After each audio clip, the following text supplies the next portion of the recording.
Hey guys, welcome back to Offbeat Channel. I am Laura Williams. Let's talk about the hypersonic missiles that US is worried to defend against. I do share defense news daily, so please subscribe my channel and hit like and share button. America may have found the secret to killing hypersonic missiles.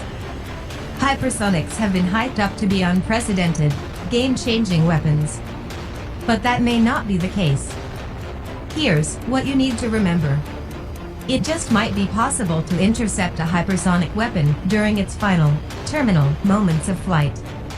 That's because a hypersonic missile is slower during its terminal phase than an ICBM is. An intercontinental ballistic missile, ICBM, is a missile with a minimum range of 5,500 kilometers, 3,400 miles, primarily designed for nuclear weapons delivery, delivering one or more thermonuclear warheads. The chairman of the U.S. Joint Chiefs of Staff seems a little confused about hypersonic weapons and what the United States can do to defend against them. U.S. Army General Mark Milley's confusion was apparent in his March 4, 2020 testimony before the U.S. Senate Armed Services Committee. Milley overhyped the capabilities of China and Russia's Mach 5 missiles, potentially stirring uncertainty into ongoing negotiations over the Pentagon's budget for 2021. There is no defense against hypersonic, Milley said. You're not going to defend against it. Those things are going so fast you're not going to get it. It's true that hypersonic weapons such as China's DF-17 and Russia's Avangard essentially are impossible to intercept during the middle of their flight, the so-called mid-course phase. The U.S. Navy deploys SM-3 interceptors that can destroy, during their mid-course flight, slower medium-range ballistic missiles, such as the type to which Iran might fit a nuclear warhead. But the SM-3 probably wouldn't work against hypersonic weapons, Kingston Reef, a missile expert at the Arms Control Association in Washington, D.C. Reef said. Our current mid-course missile defenses aren't capable of defending or postured to defend against hypersonic glide vehicles, largely because gliders fly at a lower altitude and in a different atmosphere than traditional ballistic missiles. Reef added. The less predictable trajectory and potential maneuverability of gliders would also pose challenges to these defenses. Existing terrestrial and space-based radars and sensors would also be challenged to track lower altitude, maneuverable gliders. In that way, hypersonic missiles are similar to heavy, long-range intercontinental ballistic missiles. ICBMs, intercontinental ballistic missiles, fly too high and too fast for reliable mid-course interception, although the Pentagon has claimed some success in limited tests of just such an intercept. But it just might be possible to intercept a hypersonic weapon during its final, terminal moments of flight. That's because a hypersonic missile is slower during its terminal phase than an ICBM is. Reef explained.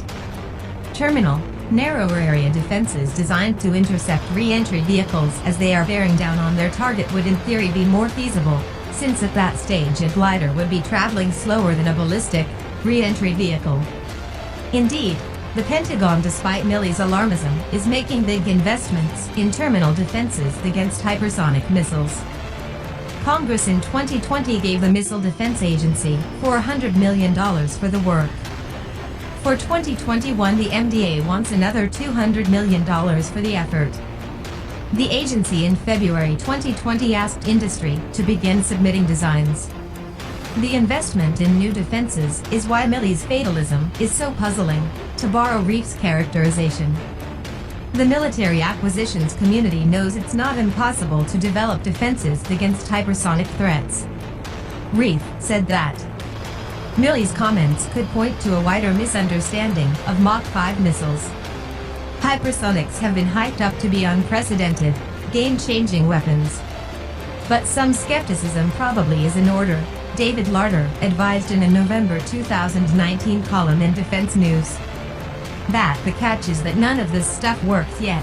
He wrote that I want to emphasize that all of what we're talking about here are prototypes.